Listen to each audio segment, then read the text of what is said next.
am with Aaron John Gulyas. Now, I did this with Tony Morrill, too, who I was talking to earlier today, and I want to make sure I'm pronouncing your last name right, because in Tony's case, I wasn't sure whether it was Morrill or it's more of a French-Canadian pronunciation, Morrill. Okay. And he tells me it's Morrill. So I'm just going to make sure that is it Gulyas? Gulyas, yeah. Gulyas, Yeah. which is, now is that Hungarian? Yes, it is. Aha, Yes, it see? is. So all those people who say I don't do any research before I do these shows, just let me tell you. For those folks who don't know Aaron and for his work, you're a historian, but you also have an interest in the world of the weird and the wacky and the paranormal. Yes, I do. So tell us about you and what you're interested in and who you are. Okay, well, I guess I can start off professionally. I'm a history instructor at Mott Community College in Flint, Michigan, gorgeous dystopian Flint, Michigan, where I teach just about every history class we have, or I have at one point or another. Only things I don't teach are Michigan history, because I'm not from here and know nothing about it, and Holocaust, history of the Holocaust, because I just can't be that depressed for 15 weeks. That would be pretty rough. I got my master's degree in U.S. history from Indiana University, Purdue University at Indianapolis, and my BA in history from Hanover College in Hanover, Indiana. My interest in the paranormal started actually when I was 8th grade. I read Dan Cohen's book on aliens, and I was like, this is cool. Dan Cohen wrote a bunch, I think it was Dan Cohen, I think that was his name, wrote a bunch of books for kids about ghosts and Bigfoot and UFOs and things, and I started reading that. Then when I was a senior in high school, the X-Files started up, and then at college, I found the internet there in 1994, 95. Then my advisor as an undergrad and the advisor to our history club had a great idea back in 1997. For the spring history club event, he decided that he was going to invite David Jacobs to come speak on campus. So I was actually part of a small group of students who had dinner with David Jacobs of he's not dead, of Temple University, which I think he just retired from. And so I met David Jacobs. He's a strange guy. Even then, he was a strange guy. He gave his pitch.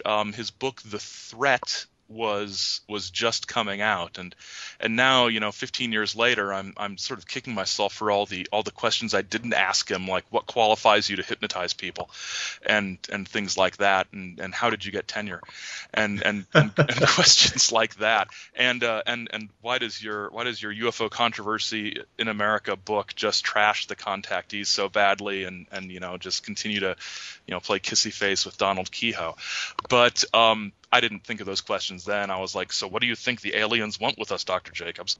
Because I thought it was all very cool. Then in grad school, I needed a thesis topic for my master's degree, and it was either going to be pro wrestling in the 50s or flying saucer belief in the 1950s. And I chose flying saucer belief because I could not figure out how to afford to get my hands on enough old pro wrestling footage to actually make any kind of argument. So whereas UFO stuff, it was everywhere. So that was kind of a pragmatic decision. But that was sort of broad Cold War UFO belief, everything from the Contactees to NICAP is sort of fitting into this Cold War mosaic. And now I'm sort of 3/4 of the way through writing a book for McFarland Books on just the Contactee movement, from Adamski all the way up to the people who still today claim to be channeling Ashtar and all these people, and sort of seeing how the Contactees reflect the times they're in, and also seek to influence the times in which they live. It's the way I view the Contactees, and we'll probably get into this, is it's not just a one-way street. It's not like, oh my gosh, atomic bombs are frightening, so I'm going to make up space brothers to feel comfortable about how the world is, or what the world might be like off the Earth. It's an active subcultural, countercultural effort to influence people's beliefs and actions on a national and international scale. Now, that doesn't mean it worked. And that doesn't mean it moved the needle enough to even make it into detailed histories of the Cold War. But that doesn't mean it didn't exist. So that's who I am. I'm a history teacher. I'm an educator who happens to have the luxury of being at a community college where I'm not required to do research in any area that's at all not silly sounding. So I'm able to play with flying saucers and give conference papers about Doctor Who and things like that. Well, yeah, I mean, if your choices were I can do the Holocaust or I can do pro wrestling and UFOs. Yeah. I mean, I chose the Holocaust. That's where, and then, 19th century evangelical history when I was doing my graduate degree. Oh. You went, if I had thought of that, I probably would have gone for pro wrestling back when I was in grad school. But but UFOs and the Contactees is where I would probably go now. Actually, Contactees is not too far off from 19th century evangelicalism. You're quite right. I've always noticed the parallels, and that's definitely something that I do want to get into, especially when you talk about it as a social and cultural movement, perhaps not one that is well known or took hold. But if you look at American history, or any country's history really, but American history we'll talk about in particular, you can see, if you really dig deep, dozens, hundreds of these kinds of subcultural movements throughout American history, many of which seemed very popular and important at the time, but are largely forgotten now, except by historians. Right.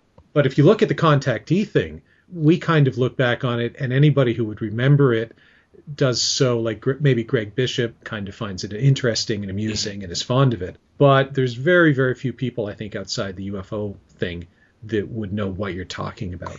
Yes. But back then, there were an awful lot of people who knew it was a significant, for a moment at least, a significant cultural movement. Yeah, and what I find interesting and distressing, I mentioned David Jacobs in his UFO Controversy in America book, which was a PhD dissertation in history at Wisconsin. Mm-hmm. He was one of the roughly 10 billion historians who came out of Wisconsin in the 1960s. I think a third of my professors went to Wisconsin at some point. He talks about the Contactees as being an embarrassment to serious UFO research, and people like Donald Kehoe and Richard Hall and that crowd sort of actively trying to stifle them. Coral Lorenzen, although she was a little softer on them because she made money with she was the first to report the Antonio Villas-Boas case. So she couldn't really rubbish the Contactees too much and then say, but this guy was, this guy had a red-headed space chick go to town on him. So keep a straight face telling those two stories. But there's this sort of, the UFO movement has this obsession with being seen as scientific. Yes, and that very much stems from the Kehoe kind of thing. And it's always struck me a bit. It's kind of like, the 120-pound weakling who walks into a room of weightlifters and looks around and goes, I need to, be like the weightlifter. No, you're totally different. Be geeky, be nerdy, be who you are. Yes. And understand what it is that you are. And that's still fascinating and interesting, but you're not the weightlifter. Exactly. I get news for you. None of you you're not scientists. It's not science. The notion of reproducible evidence and reproducible testable hypotheses, I mean, there's none of it. It's anecdotal evidence. It's so much of it is anecdotal, and so much of it is poorly collected anecdotal evidence. I know you've talked about this oral history methodology that just doesn't exist. Even sort of basic private investigator, questioning, a shady character or somebody of interest type of skills. It's so many leading questions. So what did the Gray look like, and what was he doing to you when you were on his spaceship? Questions like that, you're going to get one viewpoint. How big was the UFO when you looked at it? Right. Things like that. It's like a, I don't mean this maybe I do mean this disrespectfully. It's like a little kid playing around. I assume if you have a graduate degree, you must have taken a course in oral research methodology, or if you didn't take a course, at least you had some instruction in oral research, because everybody does. I took an entire course, not to mention what I took in law school. There is a talent. There's a reason they teach that to us. And Stan Friedman, who I love, but, as a relative, but Stan's a nuclear physicist. Mm-hmm. I wouldn't expect somebody to come to me and ask me for advice on nuclear physics or how to build a better power plant or whatever. Conversely, Stan's was never trained as an interviewer. But, you had him and all these other people who had no training in that, kind of going out and just saying, hey, we can just wing it, right? How hard can this be? And, well, okay, there's a reason why they teach it at graduate and PhD level courses. And you should take it seriously. And honestly, I think they mucked an awful lot of that research up to the point where the Roswell thing is a mess. And the contamination, and they still don't see it. Probably a very small group of people, you and I are in it, that understand just how bad something like that can be when you're looking at cultural history, folklore, which is what we're dealing with, really. Yeah, it's almost like the topic of what UFOs are is too important to be left to ufologists. I think we need, it's sort of a cliche, but man, Jacques Vallée was the perfect guy to look at this. He had a broad background in science and the humanities, and he brought a fresh perspective, and he went out and actually talked to people. I was rereading Messengers of Deception a while ago, and he's going back and forth, going to weird cult meetings in Berkeley and doing all sorts of stuff. And he's going to cult meetings. He's not saying, well, that's unimportant because it's not science, so I'm going to just look at lights in the sky and see what comes down. It would be like trying to, and I agree with you about Vallée, but it would be like trying to study the Catholic religion by just going to Fatima and saying, you know what, I'm just going to study this one incident, these kids in this town and the reaction and all of this stuff. I'm just going to study that, and that will tell me everything I need to know, not just about Catholicism, but about religion and God and faith and spirituality, that one incident. Or conversely, you could say, you know what, I'm not going to go to evangelical prayer meetings. I don't want to hear about the snake handlers in West Virginia. I don't want to hear about the Salvation Army types. I don't want to hear about anybody with experiential type of religion. I am just going to sit down and study the King James Bible and talk to the leading theologians, and that is all I need to know about religion, because I want to be serious. I want to be the weightlifter of religion. No, you got to go down to the meeting house, the congregational meeting house, and you got to go to the Black Baptist Church, and you got to go down to Africa and South America and see how they do it. And all of it, and you can't be embarrassed by any of it. That's the thing. I mean, it's that embarrassment factor, because we're worried about they are worried about what scientists will think. Well, I'm a historian. I don't care what scientists think. I think scientists don't think about this stuff really much at all.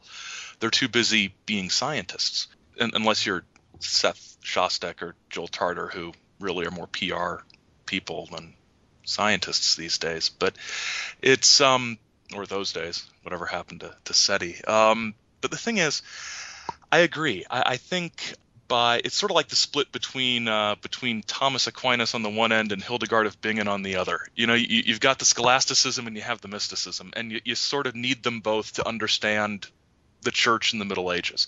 You need Kehoe on the one hand, and you need Truman Bethram or George Van Tassel or Adamski or George King on the other to understand ufology in the 1950s and 60s. It's part of a spectrum of belief. And to just focus on one aspect of the rigid orthodoxy is not necessarily useful. No, absolutely, I agree. Which is why, you could pick any particular decade, and you could say in the 1980s, you have to focus, yes, on the Roswell thing and Majestic 12 and everything that Stan and all these people were doing. But by the way, you also need to start focusing on the X-Files and Dark Skies, and how those shows were shaping and reshaping the perceptions that the general public had, not just about ufology, because I don't think the general public cares about ufology, but how it was changing everyone's perception about extraterrestrial life, the possibility that it was coming here, and then how some of that was inevitably reflecting back on how UFO researchers and lecturers and salespeople were doing their work, and the filter through which they were interpreting and putting the information that they were getting. Absolutely. I mean, there's sort of a feedback loop between 90s paranormal media and the paranormal research field. They influence each other, and I think the media recognizes that it's influenced by what crazy people are saying in books, or crazy sounding people are saying in books and online. But I think it's, like you said, it's more difficult for the researchers to realize that what they're doing is sort of picking up on these sort of popular memes and sort of recycling it into their books. You know what? The whole JFK thing in Dark Skies is pretty cool. You know, maybe there's something to that. Maybe they're using Dark Skies as a conduit to release information. And so you start to, pick up on the disclosure movement type stuff. It's like, well, maybe everything we hear is part of the truth. And if we can just look at enough of the truth, we can come up with some sort of grand unified theory. What I find interesting is in that 80s and 90s period where you had the abduction stuff with Mack and Jacobs and Hopkins, that's the other guy, sort of coming up, and you had the sort of the dark ET John Lear Matrix document, they're coming to steal our livers and mutilate our cattle sort of thing. What's interesting and what sort of part of my work is getting into a little bit is the fact that contacteeism persisted. You had people like the woman who called herself Tuella channeling Ashtar, on a regular basis. You had other movements coming up. You had the exopolitics movement try to sort of hack out a middle path between the conspiracy theories and the sweetness and light space brothers. Contactees never went away. They just spoke to fewer and fewer and fewer people. The Aetherius Society, George King's outfit, actually has a branch down the road from me in Royal Oak, Michigan, which I'm going to stop by and visit one of these days and talk to them. It's still going. The George Adamski Foundation is still going, and believe me, you should not use George Adamski's pictures without the Adamski Foundation's permission. They will talk to you. That was an interesting exchange of emails with the head of that organization. I had to convince him that, no, I'm not using these photos to debunk Adamski's flying saucers because I don't care if Adamski's flying saucers are real. That's not the point. It really is like undertaking a study of a religious group in a lot of ways. I mean, theologians don't say, well, you know what really happened to Paul? Let's dissect this on the road to Damascus. What was the bright light that he saw? They talk about how Paul interpreted it and the long-term effects on civilization that these beliefs and his writings had. And that's kind of how I see the contactees. I don't care what happened to George Adamski in the desert. That doesn't affect my life. What affects my life and my work is what George Adamski said happened and who believed him and how that developed over time. So your book is going to be called Space Brothers on Patrol. And I noticed from your website, and I will put a link up to your website, you actually have a word counter. You are 6,175 out of 85,000 words into finishing your book. Yeah, let me tell you about that. The Space Brothers on Patrol title is actually a placeholder because the actual title messes up the formatting of the word counter. The actual title is Flying Saucers, Space Brothers, and Interplanetary Femme Fatales. That's much better. Yeah. Oh gosh, yes. With the subtitle of Extraterrestrial Contact Narratives from Space Age to New Age. Wow. Because I've got the whole colon then explanatory subtitle. Very academic. Yeah. That's how it goes. And I'm up to about 62,000 words now. So the manuscript is due August 31st. I'm hoping to have the writing done by the end of June so I can actually go and take out all the words that suck and put in better ones. So that's my plan. That probably, I won't miss the deadline in August, but I might miss my end of June writing deadline. There's just, when you plan these things out, you don't know how things are going to go. So there's, my son's starting preschool and swimming lessons and vacation, and I'm teaching 2 classes online, and suddenly the writing time becomes, midnight. And then there's no words left. So, but that's where I am with it. It's interesting. I actually sent the proposal to McFarland almost on a whim. Not on a whim, but my aim was to get some feedback from an actual editor. I wasn't looking to write a book, and then they came back with a bunch of questions, and I'm like, oh, interesting. They're asking questions, so I'm answering these questions about scope and length and things, and then they asked me more questions about photos and have I identified sources for photos and photo permissions, and it just goes back and forth over a couple months, and then suddenly they said we would like to send you a contract, and I'm like, okay. They publish mostly pop culture, military history, and automotive history. They're a weird little sort of position between academic publishing, like the university presses, and popular publishers. And they have a strong presence at the academic conferences and libraries. And I wanted to do a book with the old school publishing paradigm before it disappears forever. So sort of say, I remember when we had editors, son, so things like that. But it's going along pretty well. As opposed to the self-publishing world that most UFO and paranormal authors sort of live in. Yeah. Where there's no editing. Right. And that's this paragraph was edited by my cat. Yeah, and it's on the one hand, I like the idea of the democratization of publishing. But on the other hand, Theodore Sturgeon, 90% of everything is crap. So that 90% becomes bigger. Exponentially larger, yeah. Yes. I mean, the same thing has happened in the film and television industry where you have everybody and their dog releasing a web series now. Yeah. And I like you too. I've done interviews on film-related shows where they interview filmmakers, and I say, look, I'm all for it. The democratization of filmmaking. More ideas out there, fantastic. The problem is that it's like having a bigger lawn. Hey, I used to have a really small lawn in the back of but I knew where all the flowers were. There's one little flower bed. Now I've got 50 acres, but I don't know where my flower bed is. Yeah, because the flower bed is the same size, Yep. But now there's 50 acres surrounding it. Oh, no, by the way, nobody's mowing the lawn. It's just completely overrun because I went away for a year. And with 50 acres, you have various coyotes and other sort of creatures roaming around out there. It gets dangerous and Cryptoterrestrials. Cryptoterrestrials and cryptoterrestrials. I'm working Mac Tony's into the concluding chapter of the book as sort of tying everything together using him. And comics wise, actually this is pretty interesting. There's a new comic series out from Vertigo, the DC mature readers imprint, by Paul Cornell, who wrote one of the David Tennant Doctor Who stories, the one where he becomes human. Yes. And it's called Saucer Country. And it's about a governor of New Mexico. It's only on its third issue. Governor of New Mexico who's running for president. She's a Hispanic woman. She's divorced. She's a feminist. She's a groundbreaking candidate, and she's pretty sure she's an alien abductee. And so how this plays into the political system with her advisors, and then the ongoing story of what's really happening to her, because it turns out her entire staff might be being abducted. And I talked to Paul Cornell on Twitter, and I said, will the Space Brothers show up? And he said, pretty soon. So I'm looking forward to that. So I'm going to tie in Mac and some pop culture stuff in the last chapter. But I figured I couldn't write a book about this without Mac appearing somewhere.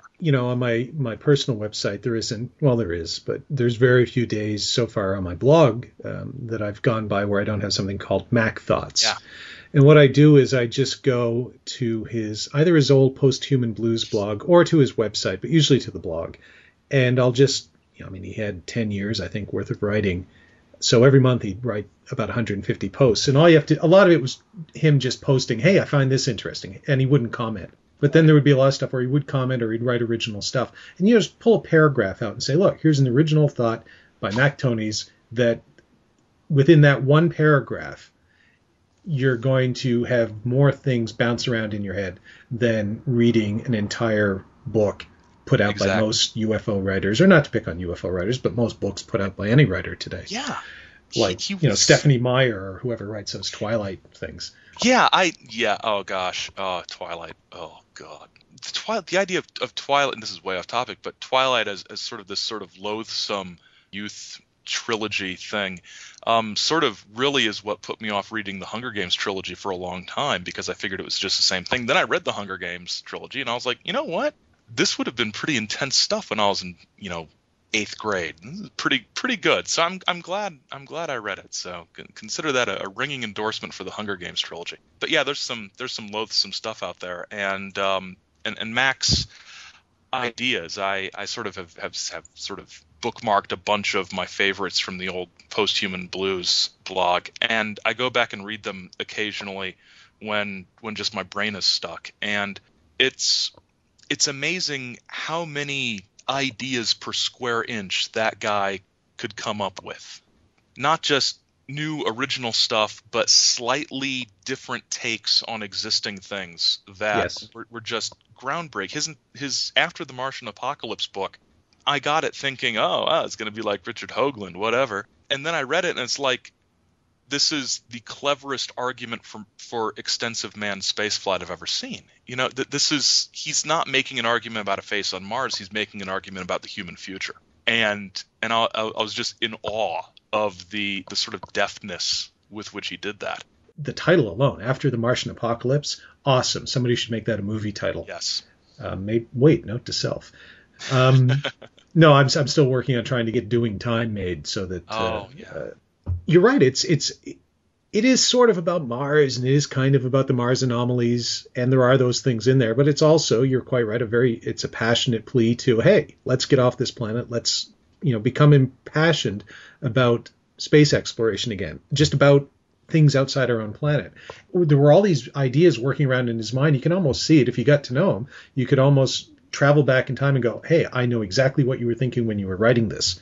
And then you were thinking that, and then you were thinking that. And you'd put it all in this goulash with your Hungarian ancestry. You'll appreciate that, in this goulash. And most people just make goulash. He made gourmet goulash. Yeah.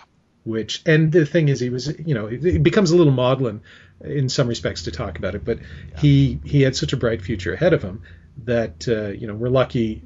People would criticize the crypto-terrestrials, a lot of these old-line UFO guys, and go, this is serious. This is Richard Shaver, and we've heard all this before. No, you haven't.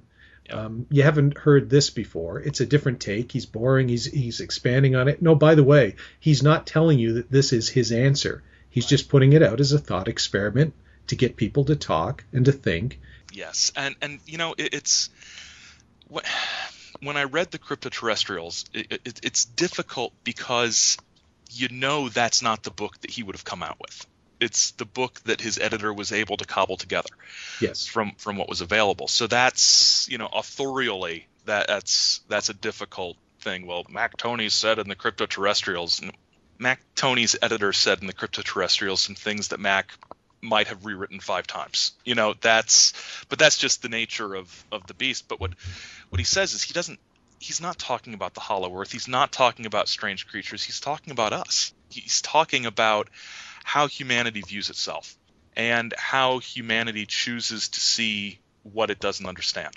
And sometimes that comes across as ways that strange things, I'm not saying this right, there are strange things we see that reflect aspects of ourselves. And I think he was interested in that, and I think that plays into the posthumanism that he was so interested in. How will humanity shape itself in the future? Because we've gotten to the point technologically where we can shape ourselves more drastically than our environment can, and that's something that hasn't happened in human history before. And what is that going to look like? Yeah, it's funny. You hear people like Steve Bassett and the exopoliticians and a lot of people in the UFO field talk about paradigm changing. Yeah. When the alien presence is revealed, I hate the word paradigm, but our paradigms will change. Really? Let me tell you something. We're changing our paradigms already. Yeah. And it doesn't take aliens to do it. I was talking to Tony Morrill earlier today, and we were talking briefly about posthumanism, and sort of came up, wasn't exactly the question I asked, but if you had the opportunity to basically plug your brain into a computer, would you do that? And he said, well, I'd do version 2. I wouldn't do the beta testing version, but I would, once they proved that it worked and it didn't fry my brain, yeah, absolutely. And I tell a lot of my friends, because I'm in my mid-40s, and I say, look, we use these tools. We use computers. We use cell phones. We use all this stuff. But it is not of our generation. Right. In the same way that bank machines, my dad uses them, but it's not of his generation. There are things happening now. Technology is moving so fast that kids, my niece and nephews, my niece I think is 12 or 13, my nephews are 9 or 10, even younger actors that I deal with in their early 20s, it is of their generation. And they will face a future. I think they are probably going to have to ask that post-human question, where a line starts to get drawn and you start to think, well, are we really human anymore? What does it mean to be human? So when you run across somebody like Mac, And there are many others. Greg Bishop, for instance. This is why I like all these guys, Nick Redfern.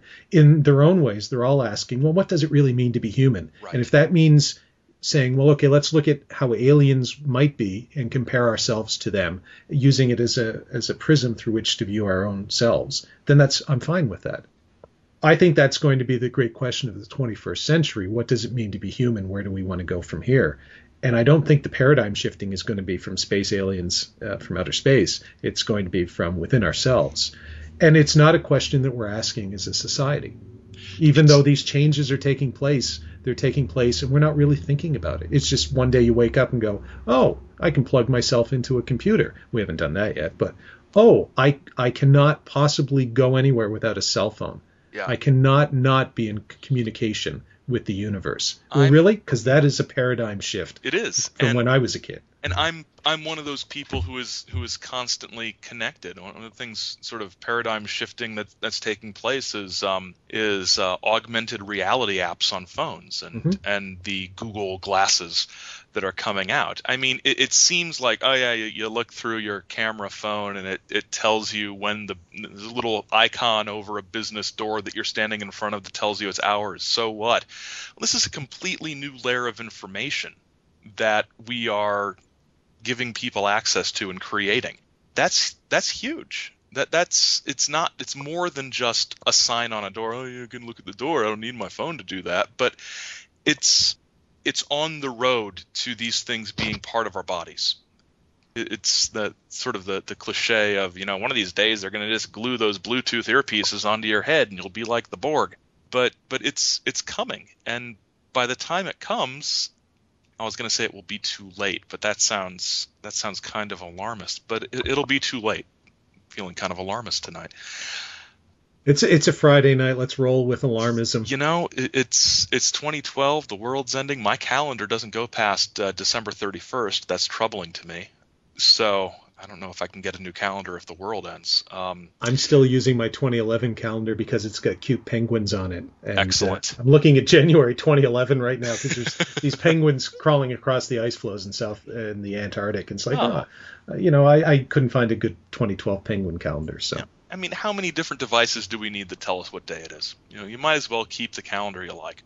Yeah, I just don't have the right days on it. But I suppose I could scribble through and just cross out last year's days and put new days in. Or be like a junior high school girl and just carefully disassemble the calendar and hang the penguin pictures up all over your room.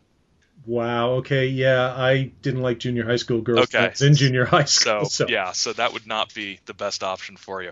No. Just pretend it's a Justin Bieber calendar. Okay. Sorry. Creepy, awkward moment there that why is Aaron thinking of junior high school girls? That's not good. And the apocalypse. Actually, the apocalypse, junior high, it's all pretty much the same thing. I can see how that one would have led into the other. Yeah. I remember a girl in junior high school. She was what today you would call goth, but they didn't call it that back then. And she was absolutely convinced, like the Who, don't trust anyone over 30, and I want to die before I'm 30. And I just remember thinking, I'd like to look her up when she's 30 and see whether she still wants to die. I'd show up with like a big knife, and I'd go, hey, I remember you from junior high school.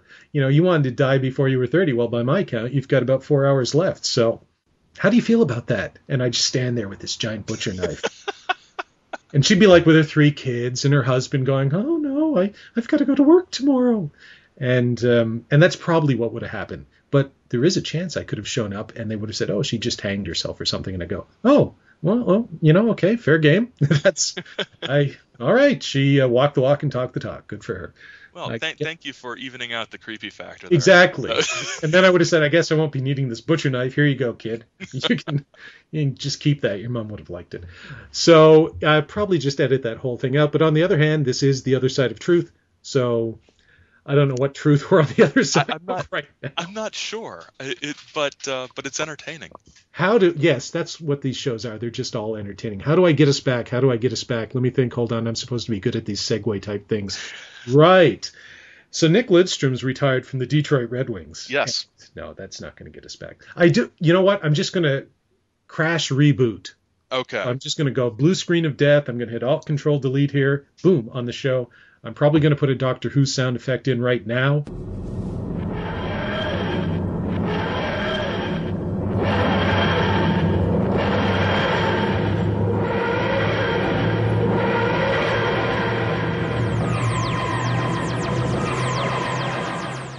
And we're back. So here's a question for you. You study the contactee. Who's your favorite contactee? Ooh, and why? that is a good question. Occasionally I ask them. Yeah. I was thinking of it. If you ask me who my favorite contactee is, what am I going to say?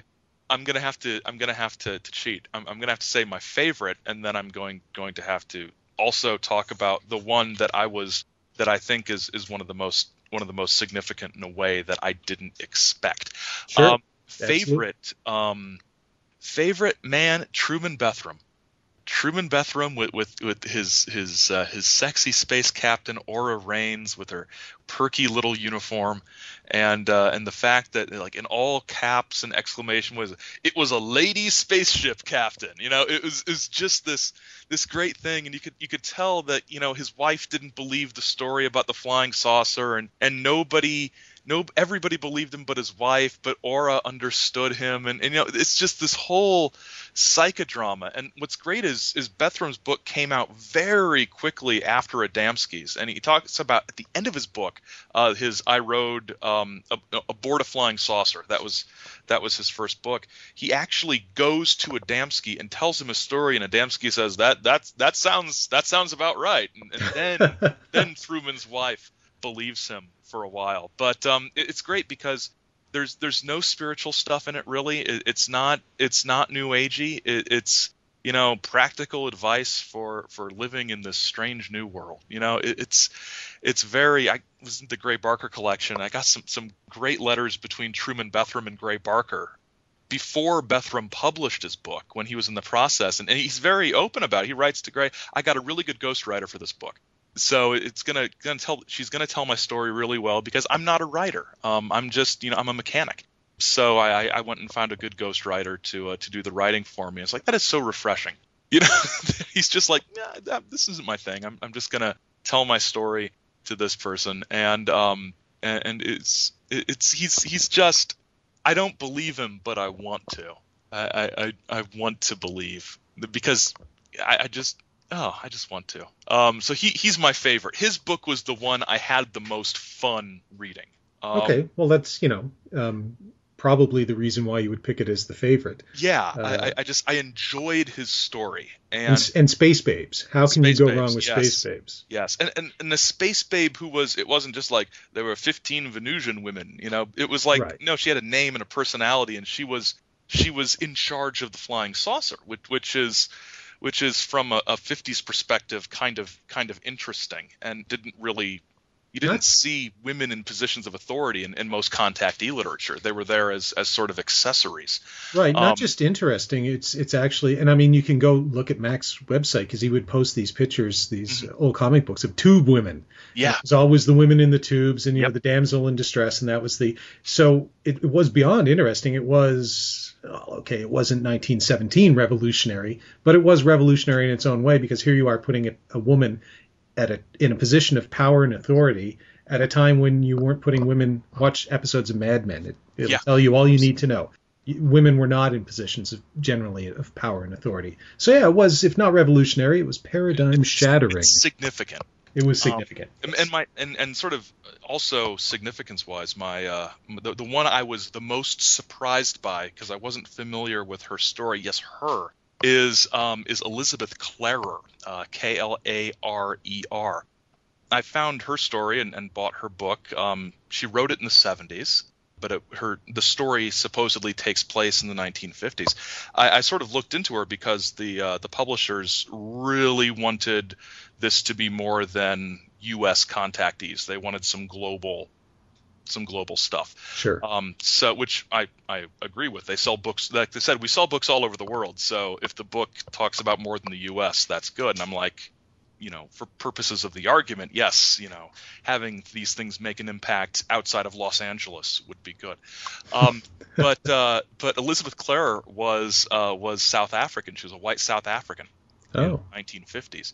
But she's writing her story in the 1970s, and this is one of those space sort of contactee romance things, where the space captain makes love to her and she gets pregnant, and they raise the child on the spaceship so she never sees him. But what's really, and I was like, okay, space romance, this is going in the space romance chapter is where I sort of had it pegged. And then I kept seeing all these references to race and ethnicity and talk of a coming race war, and very sort of Orientalist, exotic portrayals of the Zulu people in South Africa who were like the servants at her farm, and the talk of the alien said she was a good mate because she had golden hair, and all this racial stuff. And I'm looking at this, and I'm sort of rereading up on just the growing violence in South Africa in the 1970s, and her references to a coming war, the end is coming, and she never mentions the Soviets, she never mentions the Americans. She's writing about South Africa in the 70s, right?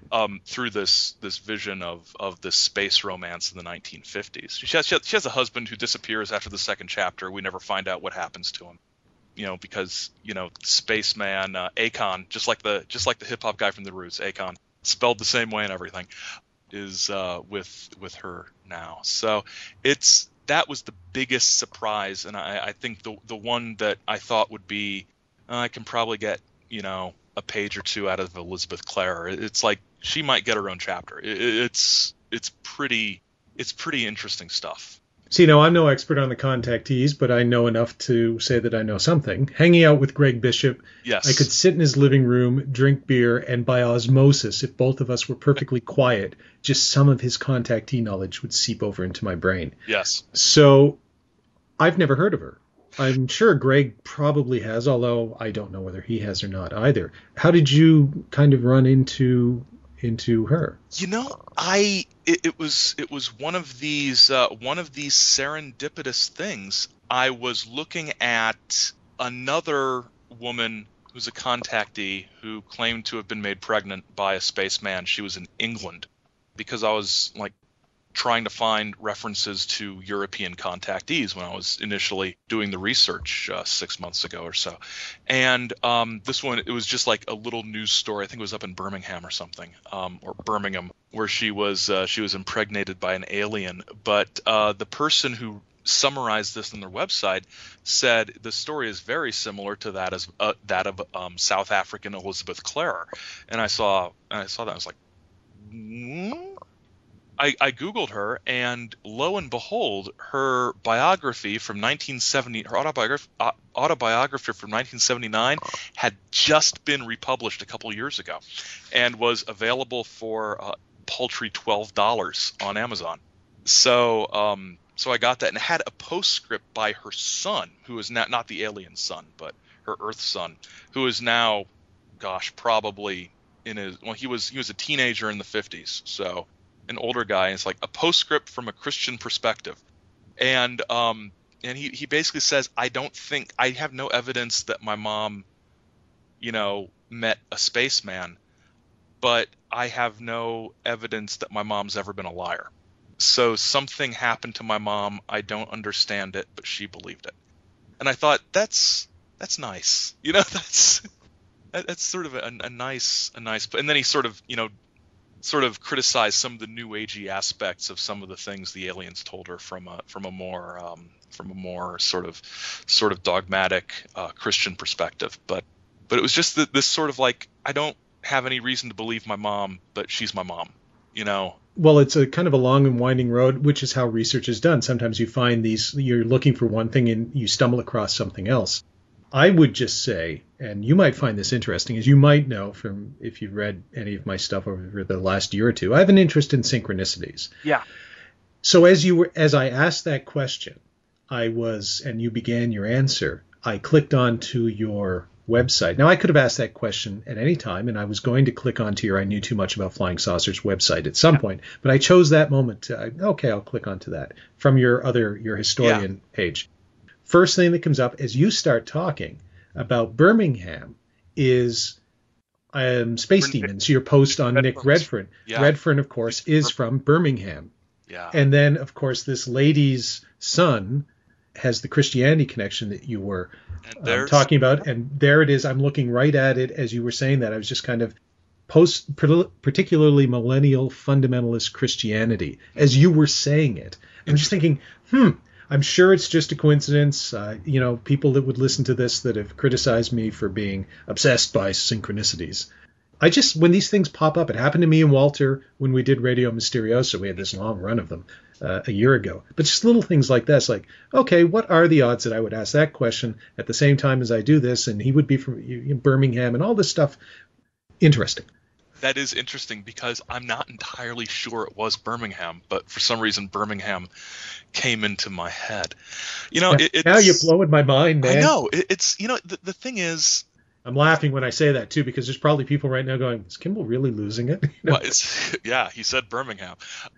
But, these coincidences are the fabric of reality sort of showing at the seams sometimes. Sometimes we notice the connections that usually we just sort of take for granted, which is, oh gosh, that sounds really weird. But but here, as you said, it sounds really weird. I scrolled down, and on October 21st, you have a sticky note, a picture of a sticky note posted. We ignore the weird at our peril. Exactly. Yes, as you said weird, I scrolled down without knowing that was the next post, and I'm looking at weird as the word weird came out of your mouth. And I forgot that post was there. Okay, this is... And you know what it says under the post? You wrote 2 words. Remember this. And you just said you forgot. Oh my God, I'm in Walter Bosley world right now. This is Walter, if you're listening, and I'm interviewing Walter tomorrow afternoon. So clearly, some of the Walter zone is already seeping into my. I think the Walter zone will someday sort of subsume all of us. It probably will, which is what he probably means by the Empire of the Wheel. It's his wheel and his empire. So the great thing about not the great thing. Well, I don't know if it's the great thing or not about Walter, but I first encountered the existence of Walter Bosley when I was 4 years ago. I was combing through the Radio Mysterioso archives, and there's this weird sort of rambling show with Greg and Walter and Ralph Kuhn, where Walter, who I'd never heard of, he's a friend of the host who showed up to talk about, this cave in the Grand Canyon and these weird glasses that looked through time and alien or weird beings living below the earth. And I'm like, this guy makes a lot of sense to me. I mean, compared to some of these, his sort of, he talked about Roswell a little bit, about the idea that it was perhaps an attempt to go to the moon, a moonshot test that had gone wrong or something like that. And I was like, that makes more sense than any other Roswell explanation I've heard. So yeah, it was a fairly low bar, but still. Yeah, but still, I mean, it's like high jumping for cats. Yes. And students sometimes ask me about Roswell, because they come to my office and I have a 4-foot inflatable gray standing in the corner of my office. So students' kids come in and they punch it, and it amuses me. But students will ask me about Roswell, and I'll tell them about Nick Redfern's Body Snatchers in the Desert thing and some of the more prosaic things, and they'll be like, but wasn't it aliens? And I was like, what's an alien? Define that. And how would we know if an alien is an alien? How would we know this technology is beyond our reach? It's like nothing that Earthlings could produce. Well, how do you know? Are you in every factory everywhere where every government person is putting together the new thing? We don't know. So yeah, that usually blows their minds. Then I have to get back to the Cold War defense infrastructure and things like that. I used to have a 5-foot tall blow-up doll in my office, which led to entirely different conversations, and nothing to do with aliens. Although, perhaps a space alien babe if I had painted her green. Anyway, I digress. This is there's the other side of another truth. Yeah. So you're not just a historian, though, and you're not just a guy who takes an academic interest in all of this.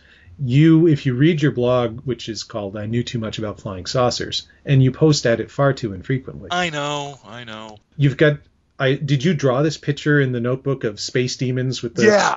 Yeah, I'm going to put that up on my posting for the show, because I think that's really the little sort of stick figure drawing. Folks will know when they see it. It's really fun. But let's talk a bit. Let's move beyond the contactees for a moment. I do want to come back and ask you one or two other questions. But let's move to some more general or some other areas of the UFO thing, specifically space demons and Nick's book Final Events and the Collins leak, because you posted about it. And tell me what you thought of Nick's book. Tell me what you thought of the idea that there is this group within the United States government, which sounds far more impressive than it actually is. But there's these people who are in government service that take the idea of space demons, so to speak, seriously. What do you think of all that? I think it is plausible. I think it's very plausible. And the idea of a government group.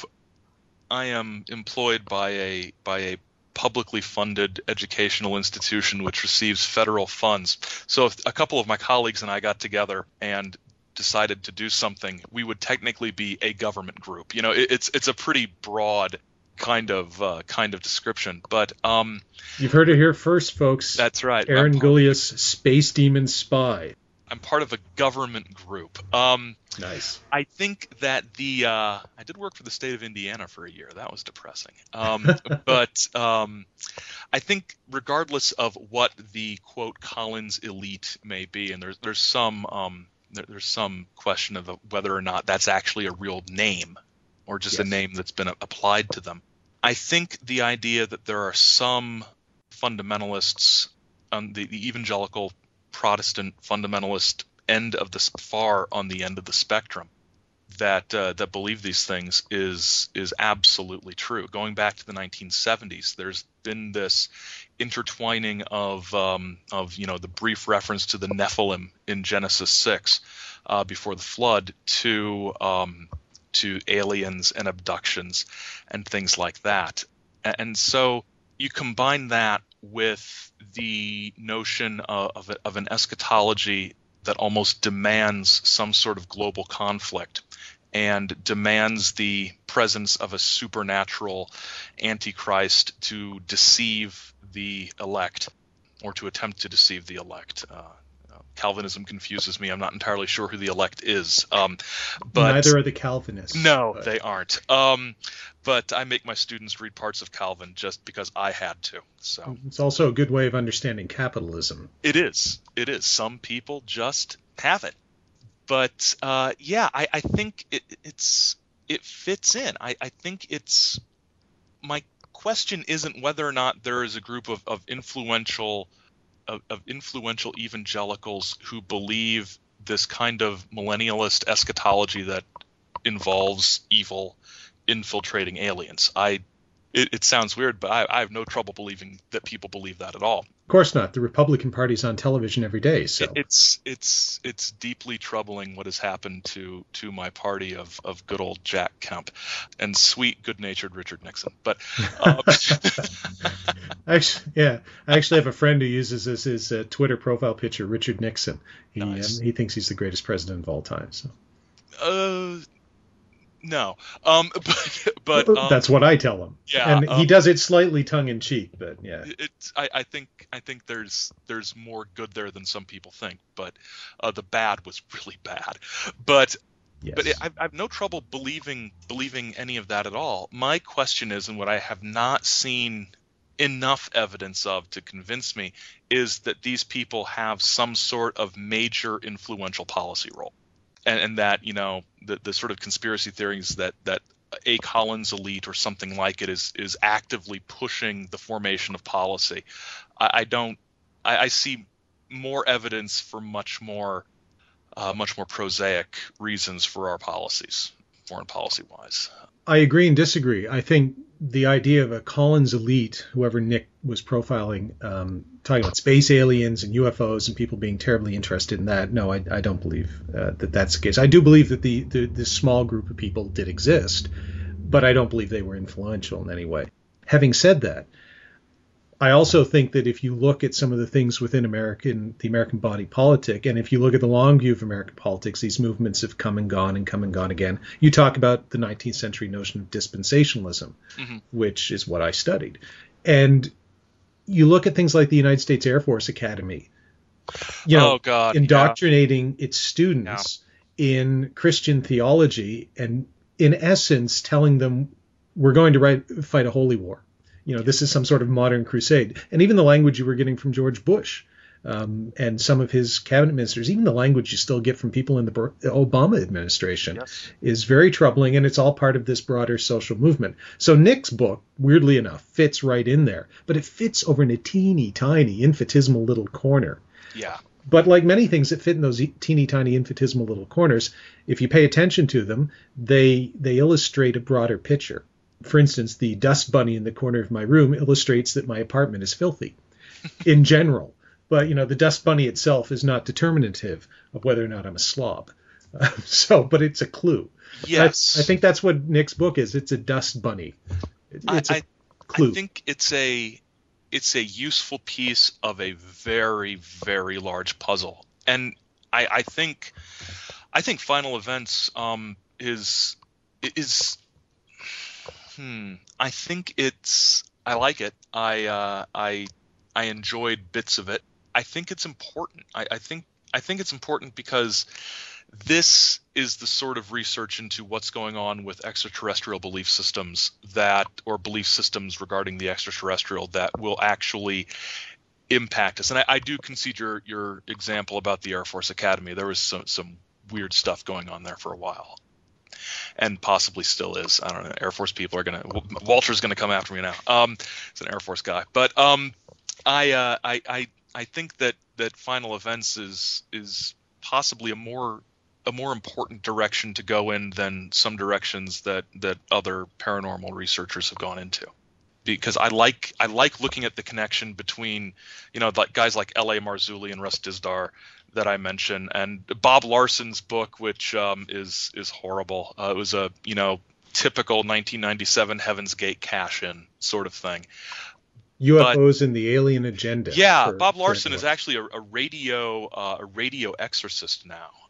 He sort of rode the wave of satanic cult panic in the 80s. And then transitioned into exorcisms. And early in the 21st century, he started a series of churches, almost like franchising churches, which as an old school Lutheran is just sort of like, ugh. But it's just, he's an interesting guy. He was actually on Art Bell once back in 2004, something like that, and Art playing tapes of exorcisms at his I don't want to call them shows, but at his shows, and it was hilarious. Art had no idea what to do with this stuff. I was like, wow, just sort of that Art Bell, can you believe this, folks? Type of attitude. But the reason I know so much about Bob Larson is I listened to him on my commute every day for 2 years when I was working in Indianapolis. So apparently he did an exorcism on one of the singers from Color Me Bad. If you remember Color Me Bad from back in the 90s. I certainly do. Yeah. It was actually bad. their name was fairly. It was one of those well-named bands. It was, except for Bad having 2 D's. Yeah, that was just overkill. Yeah, I disliked that. It's interesting though in your post on Saucer Demons, Space Demons, you write at the end, and I'm going to quote because I'm not smart enough to actually come up with original material, so I just quote other people's materials. So here's my segment, Aaron's Thoughts. You write, regardless of one's views on religion or on specific religions, the connections between the spiritual and the paranormal are there. It's just awkward and difficult to look at it for any length of time. Like the intersection of the paranormal and academia, any conclusions one draws tend to alienate at least 50% of the audience. But then you write, maybe, just maybe, it's time for that to change. And I agree. It's absolutely time for that to change. I think we get back to that thing we were talking about earlier about the embarrassment factor. Yeah. That these nuts and bolts flying saucer guys are embarrassed by, they so want to be accepted by science, that they're embarrassed by anything that smacks of religion, spirituality, New Ageism, whatever tag you want to put on it. And so they've run screaming away from it, and they almost like the Spanish Inquisition. If you happen to find that other stuff interesting, they show up with the train of inquisitors, right, and say, okay, this town is now under the Inquisitions. We're going to, you, Tonys, you, Redfern, you, Bishop, we're going to go at you. And I just think, wow, guys, you're missing like 95% of the picture here. Yeah, because we have a lot of people who've had experiences that are numinous, that are at least as, in quotes, real as people who've done transcendental meditation, people who've experienced various kinds of spiritual ecstasies, people who've spoken in tongues. There's a lot more of that than there are pieces of flying saucers that we have to scientifically examine at a metallurgy lab. There's just a lot more of it. So why not focus our attention where there's actual things? It's hard, and it's not how the UFO research community wants to view itself, and more importantly, wants to be viewed by the outside world. Here's a question for you. Why didn't contacteeism catch on? And let me explain the question for a sec just by going back to the religious thing. Let me pick on the Mormons. And by pick on, I mean let me just use them as an example. Mm-hmm. Mormonism could easily have died a death and become just a footnote in 19th century history at any time. There's sort of many different places where it could have stopped dead in its tracks. Right. But here it is now, a significant part of the American religious spectrum, to the point where one of its members is running for president, has a 50-50 shot of getting the job. Mm. And it doesn't seem to be really a problem. So that one took hold, managed to survive, and last. Contacteeism didn't. It didn't move beyond its boundaries within sort of the UFO subculture. It might have had a couple of years of broader cultural acceptance or at least interest, but it never moved beyond the giant rock conventions and the few thousand people. So why do you think that contacteeism didn't take off to the point where we might now be thinking, in 50 years we might have somebody running as a contactee who's running for president?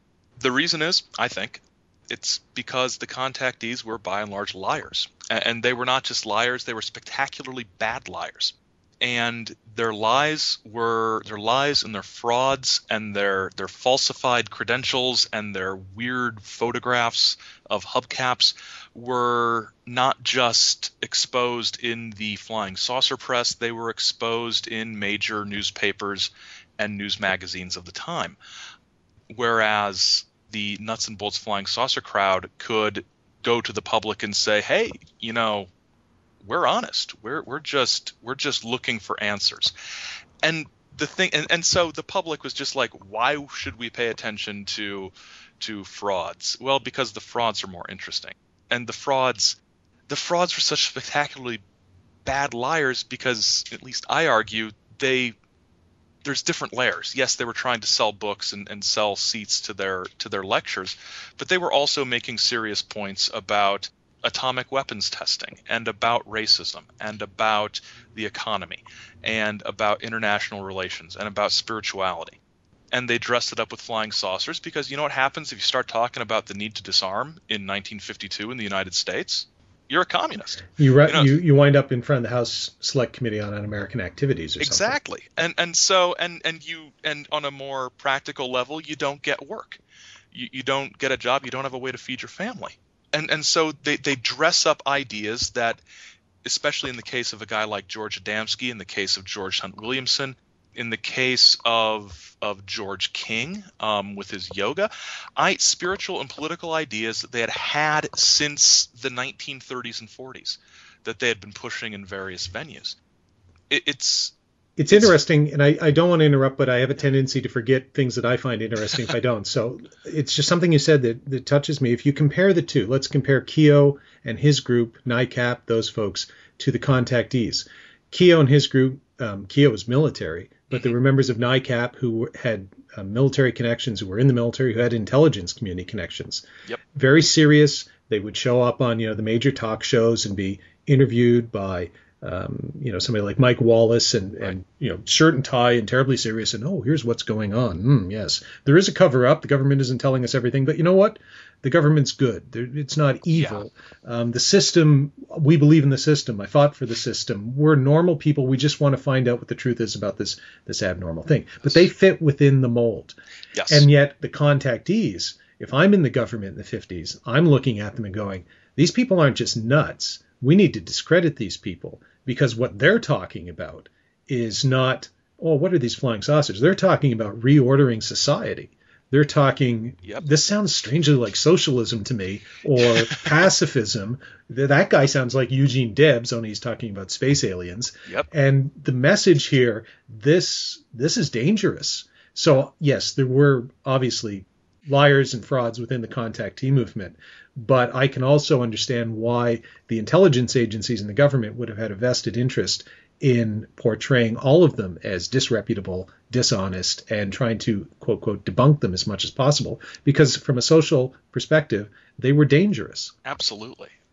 Absolutely they were. And the thing is that the government didn't have to do much. They discredited themselves fairly well. And that's why when people say, oh, the Contactees were scammers and hucksters, well, they were terrible at it. I mean, there's no evidence that anybody really got rich being a Contactee. They look at all the books they sold. Vast majority of these books were published by vanity presses. They maybe made their money back. And if you're dishonest and you're a cheat, there are better ways to use your dishonesty to make money than by making up easily disprovable flying saucer claims and hoaxing photos and going on lecture tours. So do you think they were all dishonest? Let's stipulate, say, that Adamski was dishonest, and the major leading ones, the published ones, were dishonest. But do you think that there might have been a group in that age or any other? I mean, because we have these paranormal experiences you can read throughout human history of people who have these strange experiences.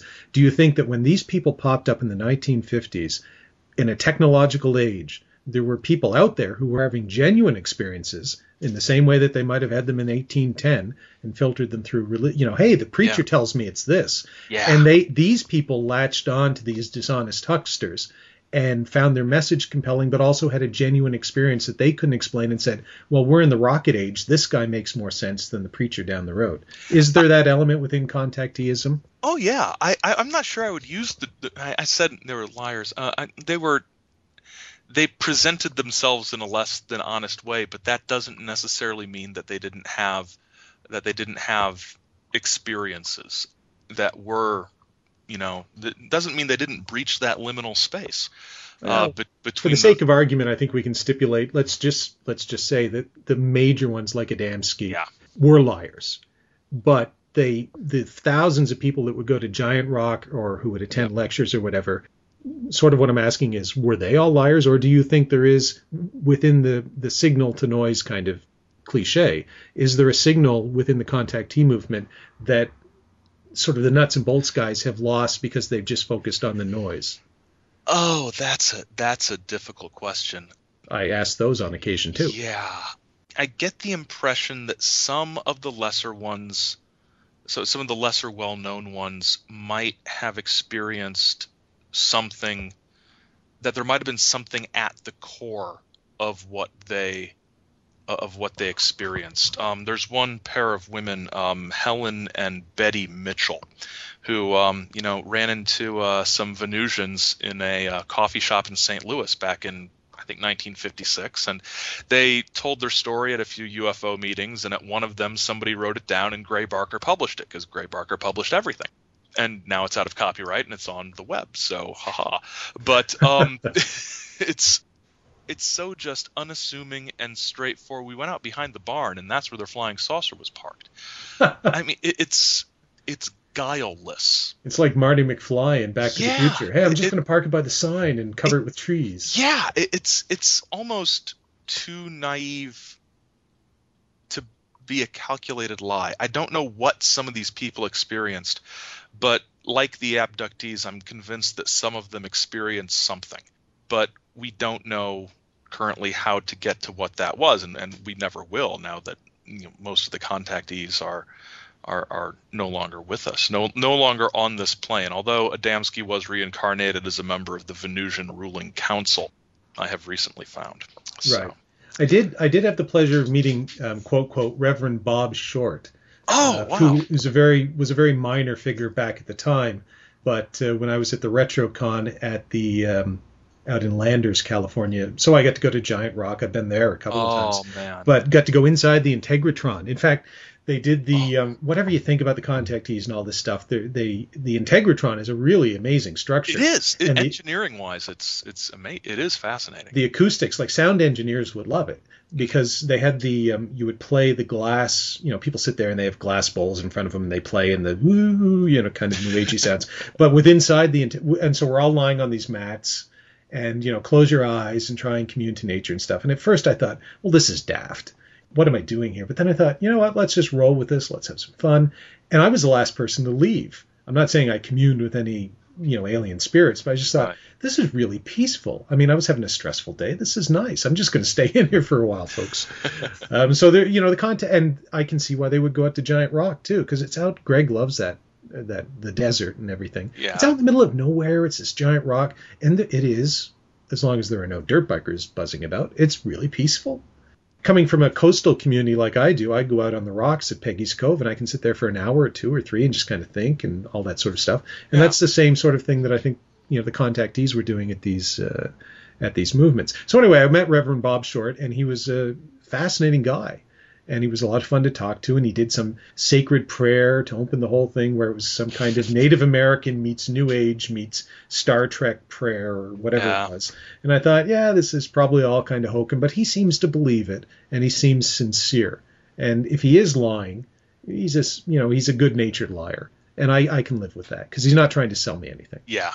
Yeah, one guy I wish I could have met before he died was Frank Stranges, who was he sort of shows up back in the 1950s, a cover story in UFO Digest, Preacher, What About the Flying Saucers, which is just a completely different sort of religious take on it than the current, sort of Collins Elite style thing. But, he met Valiant Thor, a Venusian at the Pentagon, and there's supposedly a photo of Valiant Thor who showed up at one of Howard Menger's things. So, it's the goofiest story ever, Stranger at the Pentagon. It's a great book. It's, I think, the first Contactee book I ever read because Tim Beckley kept publishing it a lot. And so I think every high school library had a copy of Stranger at the Pentagon for some reason. But either that or my high school really needed a different librarian. But found some strange stuff in there. From column A, little from column B.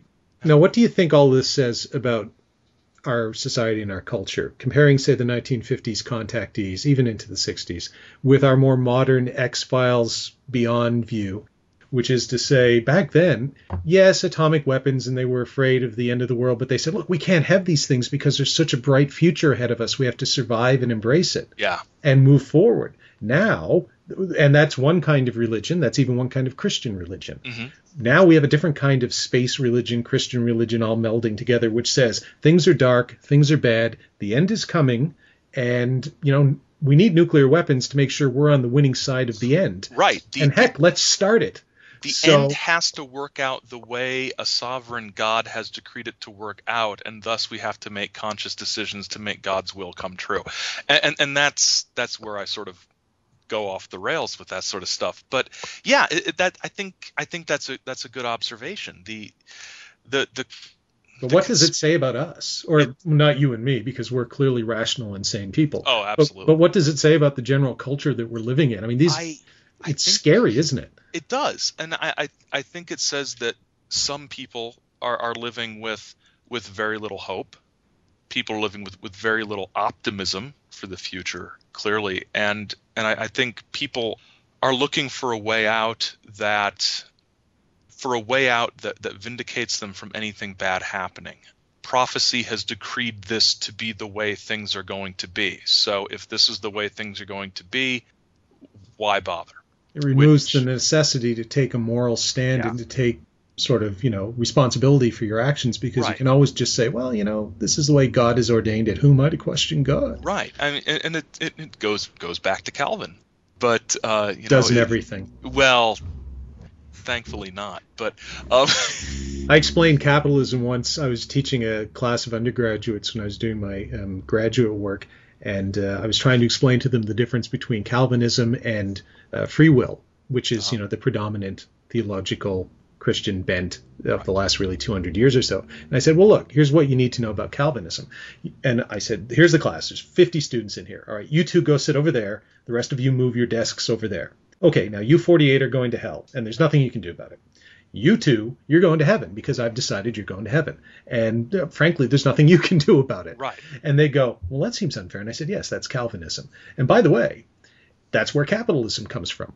And they go, what? And I'd say, well, of course, you wouldn't know who those two are, would you? Well, no, I guess not. Everybody would think they're one of them. Right. So the way they came up with it is, clearly, the ones that God favored are the ones that are going to have more of everything because he's showing his favor to them.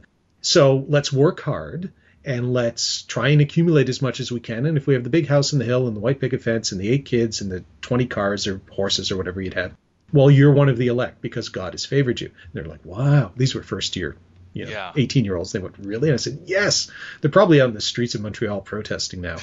So I'm responsible for that. Good job. But it's just like, that's Calvinism in a nutshell, and that's capitalism in a nutshell. What are we going to do for the next 50 minutes? I don't know. But, you look at that whole Calvinist thing and you go, oh, and it's like vampires. You'd think we'd stuck the stake through that crazy idea. And now I'm going to get in trouble. But it's crazy. I'm not a fan of predestination. And, no, we haven't. It's back. It's back with a vengeance. And that's scary and disturbing to me. It is. One thing, speaking of teaching Calvin, and it sort of ties into your question a ways back about what kind of society, what does it say about us, is in a Calvinist world of the elect and the reprobate, that the role of the church as an institution is fundamentally different. Yes. And, the role of the church is to basically make life tolerable for the 4% or whatever who are the elect. And doesn't really matter what the reprobate think about that because they're reprobate. And that's, a different mission, I guess, for the church. And I think that, what we believe, what the society believes, and the majority of the people of society believe, whether or not they acknowledge they believe it or actively believe it, it does affect how our institutions are shaped. And so when we have an overwhelming belief, or at least a belief in some way that we have to move events in certain parts of the world along to come to the right conclusion, and it's literally going to be hell on earth, that shapes our institutions, that shapes our policy. It might not shape them in massive ways. There's not going to be an executive order saying, and now we shall, send troops to the field of Armageddon. But it's going to be in little ways, in little comments, in little things like what happened at the Air Force Academy. Those things shape the culture, and the culture shapes society, and society shapes institutions, rather than institutions shaping people. Although that's an argument for another time. Getting away from religion and politics and back, because you probably have to, although it's later for me than it is for you. You probably want to go to bed or whatever it is. I had an early start, but so did I. Wow. So we're both running on fumes, which might explain where this conversation has gone. Pretty much, yes. It's fun. What are your views on the UFO phenomenon, leaving aside the contactees or the exopolitics or the nuts and bolts, but just the phenomenon itself? Do you think there's something there? Do you think there's something paranormal there? I think there is something there that is so weird we don't have the words to describe what is there. I think that whatever the UFO phenomenon is so strange that we have to come up with stories and narratives to try to explain it. Just like our ancestors came up with stories and narratives to explain things that our science explains, but their knowledge couldn't. Right. I don't know what they are. Some of them might be visitors from elsewhere. Some of them might be time travelers. Some of it might be interdimensional phenomenon we don't yet understand. We don't know what it is, which is a really good reason to keep looking at it until we can find out more. Not a reason to give up and say, what are you going to do? Let me throw this one by you, because here are two historians. What if we're living in the Matrix? I'm just going to run some weird Mac Tonys-like ideas. We're going to have a brief... Ladies and gentlemen, cue the source music, which I'll edit in later. Cue the source music. We're now going to have what I like to call a Radio Mysterioso moment. The angels are coming for you, but listen. Your life could depend on this. Don't blink. Don't even blink. Blink and you're dead. They are fast, faster than you could believe. Don't turn your back. Don't look away, and don't blink. Good luck. So we're back, and in this segment, it's going to be like Radio Misterioso, where a couple of guys, in this case Aaron and I, just speculate on something that we know absolutely nothing about. Yes, excellent. But we want to talk about it. So the Matrix reality. What about the idea that we are living in a simulated reality? It kind of gets to what Mac used to talk about, Nick Bostrom's theories and that kind of thing. I don't know if you're familiar with it, but the idea that someday we can imagine creating an artificial reality and programming it so that there would be people within that reality who would think they were real. Okay, yeah. Well, if we can imagine doing that, then the odds are that it's already been done and that we're those people. Oh, part of me thinks that would be that's a really cool thing to think about. I remember freshman college philosophizing with people around, what if we're all just characters in somebody else's dream? That sort of thing. I mean, this exactly. is sort of the technological side of it. This is the Radio Misterioso moment. So yeah, I think that part of me thinks that if that were the case, then the storyline would have to make a little bit more sense than it does, that we're all living out. Because, the technological ability to make somebody think they're in a different reality is probably much closer than the level of sort of programming needed to make an artificial world as random and chaotic and occasionally nonsensical, but more often wonderful and beautiful and amazing than it is. Of course, I might have been programmed to say that. Well, it gets back to the idea in The Matrix, where in the first one, which is the only good one of the three films, but is an amazing science fiction film and a great deconstruction of modern society, you've got Agent Smith saying to Morpheus, we created a different world first. It was perfect. Everyone was happy. And you all went insane because you couldn't understand living in a world like that. So we actually had to recreate the one you originally came from, which was horrible and had all this sort of random evil and everything in it, because you could not process sort of a perfect world where everyone was happy. We would have given that to you, but didn't work out. Yeah, I think it's possible. I don't think it is, but I think neither do I. It's an interesting thing to think about. This has been our Radio Misterioso moment. Cue the source music. Toto, I have a feeling we're not in Kansas anymore. Well, let's wind up here with just a couple of short snappers, as we used to say in Reach for the Top, which is a reference only listeners in Canada are going to understand. It was a high school quiz game show that I used to be a whiz kid at, which is me bragging. But yes. Capital of Burkina Faso, Ouagadougou. I was a state finalist in the National Geography Bee in 1990, so go ahead and brag. And you're married. Yes. Somehow you found a woman who agreed to marry you, despite you sound the fact like my father. That's right, son. You're weird, but yeah, so keep her. Yes, exactly. And yes, she's a saint. Okay, short snappers. Short snappers. Contactees again. You've said who your favorite contactee is. You said who your most interesting, I guess, contactee, or the one who you hadn't expected to be as interesting as you found them. Right. Who do you think? If somebody said to you, who's the one contactee I need to read about in order to understand the contactees? Sort of the leader of the movement. Who do you think was the most important contactee? Most obvious answer ever, but it's got to be Adamski. Sure. I mean, there's just no way around it. Just no way. Keep me up till about 3 a.m. and I could start making a case for George Van Tassel, just because of not just Giant Rock, but honestly, channeling Ashtar and the whole Ashtar command thing that emerged from Van Tassel's channelings that is still sort of going on in some circles. So for longevity, there's that. George King's Aetherius Society was basically the first UFO flying saucer religion. It's still going. Yeah, their headquarters is a couple of miles from Greg's house in Los Angeles. Yeah, down in L.A. Yeah, it's had a very nice email conversation with a fellow named Oscar down there about some photo permissions. There's an awesome book cover I've just got to show people. So, okay, George Adamski. I like I'm not staying up until 3 a.m, but I like the Van Tassel thing because for me, Adamski is the obvious choice, of course. But in terms of broader, longer lasting, deeper influence, think you can make a very good case for Van Tassel, and that what he was doing, some of his practices, some of his things permeated throughout the broader culture in ways that we don't even really realize, but they're still with us. I think Van Tassel is a clearer link between the theosophical and spiritualist traditions that most of the contactees were familiar with and the later flying saucer channeling. He's that sort of missing link. Adamski dropped some knowledge about the Great White Brotherhood and the Venusian Masters, but he was very sort of opposed to the psychic contact stuff. He was kind of leery of that.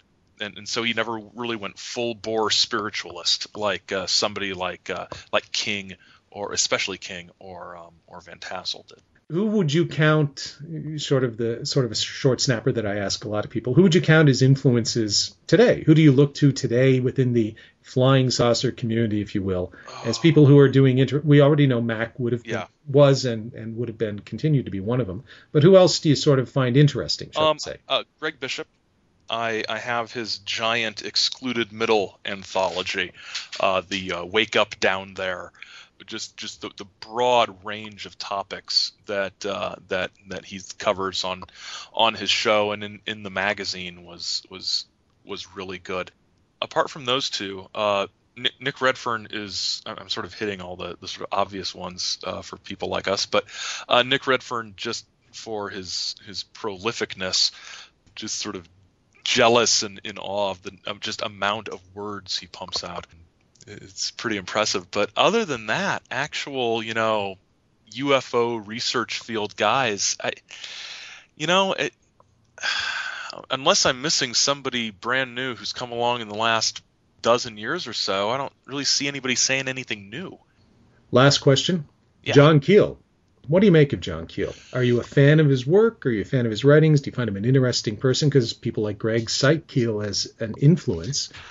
Yeah. Where do you stand in the Keel thing? Because he's a pretty divisive figure. He is. I like John Keel. I think John Keel was great in the sense that he wasn't afraid to have just outlandish ideas. Outlandish in the context of UFO research, and he just had strange ideas. I found some article in some magazine or newsletter back in the 70s. Are space aliens holding the Earth to ransom? I'm like, what the hell is this? And I read it, and it's like this little clever little just brief piece of writing that it's like, well, maybe these space people are doing this or doing that, or maybe they're not even space people. He had notions. He didn't have dogmatic beliefs. And, you can't really blame him for sort of shifting things to sell books, because he was a professional writer. That's what he was, a professional writer who wrote about paranormal stuff. So, of course, he wanted to sell books rather than sell a particular viewpoint and keep selling the same book over and over again. I think Operation Trojan Horse and books like that were incredible. Mothman Prophecies is just one of the best paranormal books I've ever read. That one and Mothman Prophecies and Gray Barker's They Knew Too Much About Flying Saucers. Just sit down, fun read, sort of you feel like you're part of this weird story rather than it being a collection of names and dates and sort of, UFO reporting hotline descriptions of things. Keel's stuff is well written, full of good ideas. Whether or not he believed anything he wrote, who knows? But who cares? Yeah, exactly. At the end of the day, is it fun to read? And it brings us back to the Mac Tonys thing, but also Greg and Nick. Does Nick, and he's been at great pains to say, I don't believe flying saucers are demons, and personally, but I write about it, and I like interviewing these people and talking to them and following that story. Yeah. And if you want to read about my own experiences, read Memoirs of a Monster Hunter or Three Men Seeking Monsters, both of which are really good books. So I see now, I already knew, but I think whoever's listening to this can see why you fit into that cabal tradition. That there's they hate me when I say that. All three of them, Nick, Mac, and Greg, they're always like, no, there's no cabal, there's no child, there's not a group. People have actually criticized us. They've gone, you think you're better than us, you've created this group, and they're all like, no, it's just Kimball, he created it. He's the huckster of the four of us. We're, like the three of us are all serious, and it's like Kimball's a huckster. That's what he does. And I go, yeah, that's what I do. I'm marketing. You guys are ideas. I'm marketing. There's nothing wrong with that. Journalism is at least partially entertainment. But, absolutely. But if you're stuck in a, sorry for the word, paradigm of science as the only thing that really matters in this topic, you're going to be sort of offended by that, or think that people like Redfern and Bishop and Tony's with their sort of open-minded, sort of skeptical, curious skeptic, open-minded skeptic type of view is offensive. But there's just as many hucksters in the nuts and bolts area as there are in the other areas. So let's all be hucksters together. I'm just sorry I don't get paid to be a huckster. If only I could actually figure out a way to turn my hucksterism into dirty, filthy lucre. Non-profit hucksterism really isn't even a thing. So yeah, exactly. I think that's the title of the episode. Then it's going to be Aaron John Gulyas, non-profit hucksterism and the Contactee movement. That's either that or the UFOs are too important to be left to ufologists. I'll probably go with that one. Either one of them would be good. What we've been talking about tonight is perhaps a clash between more spiritualistic aspects of UFOs, the contactees and that sort of thing, and the more nuts and bolts aspects of UFOs and the serious people. And somewhere in the middle, perhaps even an excluded middle, we find people like Greg Bishop and Mac Tonys and Nick Redfern and Aaron John Gulyas on the other side of truth.